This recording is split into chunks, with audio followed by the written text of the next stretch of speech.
ಶಿಕ್ಷಣ ತಜ್ಞ ಕೆಎಲ್ ನರಸಿಂಹಮೂರ್ತಿ ಅವರ 80ನೇ ಹುಟ್ಟುಹಬ್ಬ ಆಚರಣೆ. ಕೆಎಲ್ಎನ್ ಜೀವನ ಒಂದು ಅಭಿಜಾತ ಮಹಾಕಾವ್ಯವಿದ್ದಂತೆ. ಟಿಎಸ್ ನಾಗರಾಜರಾವ್. ಶಿಡ್ಲಘಟ್ಟ ನಗರದ ಶ್ರೀ ಸರಸ್ವತಿ ವಿದ್ಯಾಸಂಸ್ಥೆಯ ಸಂಸ್ಥಾಪಕರಾದ ದಿವಂಗತ ಕೆಎಲ್ ನರಸಿಂಹಮೂರ್ತಿ ಅವರ 80ನೇ ಜನ್ಮ ದಿನಾಚರಣೆ ಕಾರ್ಯಕ್ರಮ ಅರ್ಥಪೂರ್ಣವಾಗಿ ಆಚರಿಸಲಾಯಿತು. ಈ ವೇಳೆ ಮಾತನಾಡಿದ ನಿವೃತ್ತ ಕ್ಷೇತ್ರದ ಶಿಕ್ಷಣಾಧಿಕಾರಿಗಳಾದ ಟಿಎಸ್ ನಾಗರಾಜರಾವ್ ಅವರು, ಕೆಎಲ್ ನರಸಿಂಹಮೂರ್ತಿ ಅವರ ಜೀವನ ಒಬ್ಬೊಬ್ಬರಿಗೆ ಒಂದೊಂದು ರೀತಿ ಕಾಣುವ ಅಭಿಜಾತ ಮಹಾಕಾವ್ಯವಿದ್ದಂತೆ. ಶಿಡ್ಲಘಟ್ಟ ತಾಲೂಕಿನಲ್ಲಿಯೇ ಪ್ರಪ್ರಥಮವಾಗಿ ಖಾಸಗಿ ಶಿಕ್ಷಣ ಸಂಸ್ಥೆ ಸ್ಥಾಪಿಸಿದ ಕೀರ್ತಿ ಅವರಿಗೆ ಸಲ್ಲುತ್ತದೆ ಎಂದು ಹೇಳಿದ್ದಾರೆ. ನಿವೃತ್ತ ಉಪನ್ಯಾಸಕರಾದ ಎನ್ ಶಿವಣ್ಣ ಅವರು ಮಾತನಾಡಿ, 10ನೇ ವಯಸ್ಸಿನಿಂದ ಜೊತೆಯಾಗಿದ್ದವರು, ನಾವು ಹಿಡಿದ ಕೆಲಸವನ್ನ ಮಾಡಿಯೇ ಸಿದ್ಧ ಎಂದು ಜೀವನ ಸಾಗಿಸಿದ ಛಲವಾದಿ ಅವರು ಎಂದು ಹೇಳಿದರು. ಬಾಲ್ಯದಿಂದ ಕಂಡ ಶ್ರೀಯುತರ ಕಷ್ಟ ಕಾರ್ಪಣ್ಯಗಳ ವಿವರಗಳನ್ನ ಹೇಳಿದ್ದಾರೆ.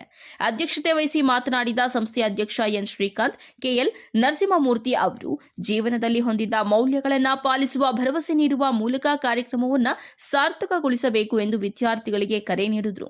ಈ ಸಂದರ್ಭದಲ್ಲಿ ಏರ್ಪಡಿಸಲಾಗಿದ್ದ ತಾಲೂಕು ಮಟ್ಟದ ಪ್ರೌಢಶಾಲಾ ವಿದ್ಯಾರ್ಥಿಗಳ ದೇಶಭಕ್ತಿ ಗೀತೆ ಗಾಯನ ಸ್ಪರ್ಧೆಯಲ್ಲಿ ವಿಜೇತರಾದ ವಿದ್ಯಾರ್ಥಿಗಳಿಗೆ ಪ್ರಶಸ್ತಿ ಪತ್ರ, ಪಾರಿತೋಷಿಕ ಮತ್ತು ನಗದು ಬಹುಮಾನ ವಿತರಿಸಲಾಯಿತು. ಈ ಸಂದರ್ಭದಲ್ಲಿ ನಿವೃತ್ತ ಮುಖ್ಯ ಶಿಕ್ಷಕ ಎಸ್ಕೆ ಗೋಪಿನಾಥ್, ನಿವೃತ್ತ ವಿಷಯ ತನಿಖಾಧಿಕಾರಿ ಶ್ರೀನಿವಾಸಮೂರ್ತಿ, ನಿವೃತ್ತ ಸಿಬ್ಬಂದಿ ವರ್ಗ, ಸಂಸ್ಥೆಯ ಮುಖ್ಯ ಶಿಕ್ಷಕರಾದ ಅಶ್ವಥ ರೆಡ್ಡಿ, ವೆಂಕಟರೆಡ್ಡಿ ಮುಂತಾದವರು ಉಪಸ್ಥಿತರಿದ್ದರು. ಶಬ್ದ ಮಾಡಬೇಡಿ, ಚಪ್ಪಾಳೆ ತಟ್ಟಿ ಎಂದೆ.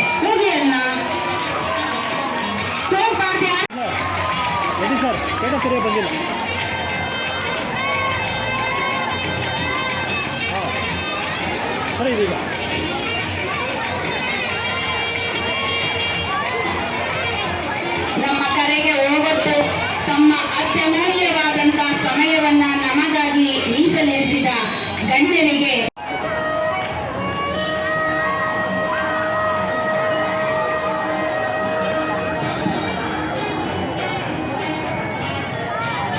ಅಭೂತಪೂರ್ವವಾದಂತಹ ಕಾರ್ಯಕ್ರಮ ಅಂತ ಇಲ್ಲಿ ಮಾತಾಡ್ತಾ ಇದ್ದವರು ಹೇಳಿದ್ರು.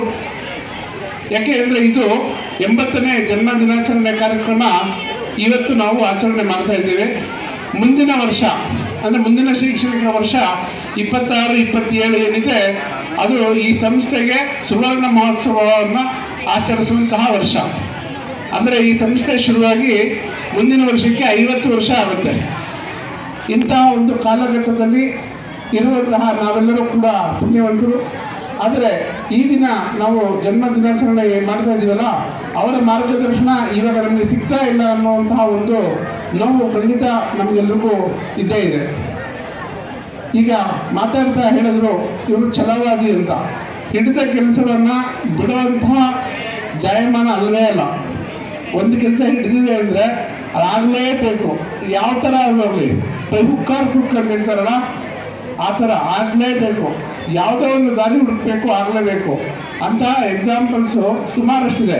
DDPI JD ಅವರು ಆಗಲ್ಲ ಅಂತ ಹೇಳಿದ ಕೆಲಸನ ಡೈರೆಕ್ಟರ್ ಹತ್ರ, ಕಮಿಷನರ್ ಹತ್ರ ಅವ್ರು ಮಾಡಿಸ್ಕೊಂಡ್ಬಂದು ನೋಡಿ ನಾವು ಯಾರಾದ್ರೂ ತೊಗೊಂಡ್ಬಂದಿದ್ದೀನಿ ಅಂತ ಅವ್ರ ಮುಂದೆ ಹಿಡಿದಿದ್ದಾರೆ.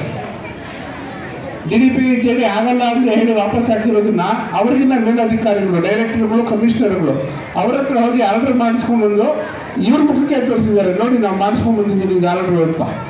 ಆ ಥರ ಹಿಡಿದ ಮೇಲೆ ಆಗಲೇಬೇಕು ಕೆಲಸ. ಅದು ಯಾವ ಥರ ಆದರೂ ಆಗ್ಬೋದು, ಎಲ್ಲಿವರೆಗೂ ಬೇಕಿದ್ರೂ ಹೋಗ್ಬೋದು. ಯಾವುದೋ ಒಂದು ಸಮಸ್ಯೆಗೆ ಅವರು ಸುಪ್ರೀಂ ಕೋರ್ಟ್ವರೆಗೂ ಹೋಗಿ ಅಲ್ಲಿ ಜಯಿಸ್ಕೊಂಡ್ಬಂದರು. ಇಲ್ಲಿ ಶಿಡ್ಲಘಟ್ಟ ಕೋರ್ಟಿಂದ ಹಿಡಿದು ಸುಪ್ರೀಂ ಕೋರ್ಟ್ವರೆಗೂ ಹೋಗಿ ಅಲ್ಲಿ ಜಯಿಸ್ಕೊಂಡ್ಬಂದರು. ಹಾಗೆ ಹಿಡಿದ ಕೆಲಸ ಆಗಲೇಬೇಕು, ಇಲ್ಲಾಂದರೆ ಬಿಡ್ತಾನೇ ಇರಲಿಲ್ಲ. ಆ ಥರ ಛಲ ಇಲ್ಲ ಅಂದಿದ್ರೆ ಇಷ್ಟು ಸಂಸ್ಥೆಯನ್ನು 50 ವರ್ಷಗಳ ಹಿಂದೆ, ಇವಾಗ ಕಟ್ಟೋದೇ ಬೇರೆ, 50 ವರ್ಷಗಳ ಹಿಂದೆ ಕಟ್ಟೋದೇ ಬೇರೆ. 50 ವರ್ಷಗಳ ಹಿಂದೆ ಕಟ್ಟಿ ಸುಮಾರು ಈ ನಮ್ಮ ಸಂಸ್ಥೆಯಲ್ಲೇ 100 ಜನ ಕೆಲಸ ಮಾಡಿದ್ದಾರೆ. ಅದಲ್ದಿರ ಈ ಜಿಲ್ಲೆಯಲ್ಲಿ ಅವಿಭಜಿತ ಕೋಲಾರ ಜಿಲ್ಲೆಯಲ್ಲಿ ಯಾವುದ್ಯಾವುದು ಅನುದಾನಿತ ಶಾಲೆಗಳಿತ್ತೋ ಎಲ್ಲ ಶಾಲೆಗಳಲ್ಲೂ ಕೂಡ ಅಪ್ರೂವಲ್ಸ್ ಏನಿತ್ತು ಅದೆಲ್ಲ ಇವ್ರಿಗೆ ಬರ್ತಾ ಇತ್ತು ಫೈಲ್ಸು. ಇವ್ರ ಕೈ ಕೊಟ್ಟಿದೆ ಅಂದರೆ ಕೆಲಸ ಆಗೇ ಆಗುತ್ತೆ ಅಂತ ಹೇಳ್ತಾ ಇದ್ರು. ಆ ಥರ ಎಲ್ಲ ಅನುದಾನಿತ ಶಾಲೆಗಳ ಶಿಕ್ಷಕರಿಗೆ ಜೀವನವನ್ನು ಕೊಡುವಂತಹ ಒಂದು ಕೆಲಸವನ್ನು ಇವರು ಹೇಳ್ತಾ ಇದ್ರಲ್ಲ, ಪರೋಪಕಾರಾರ್ಥ ವಿಧಂಶುರಿದಂ ಅನ್ನೋ ಥರ ಅದೇ ಕೆಲಸ. ಬೆಳಗ್ಗೆಯಿಂದ ರಾತ್ರಿವರೆಗೂ ಬರೀ ಆಫೀಸ್ ಕೆಲಸ, ಆ ಕೆಲಸ ಈ ಕೆಲಸ ಅಂದ್ಕೊಂಡೆ ಅವರು ಸಭೆಯನ್ನು ಕಳೀತಾ ಇದ್ರು. ಹಾಗೇನೆ ಹೇಳ್ತಾ ಇದ್ರು 12 ಗಂಟೆ ಆದ್ರೂ ಏನು ತಿಂದಿರ ಇರ್ತಾ ಇದ್ರು ಅಂತ.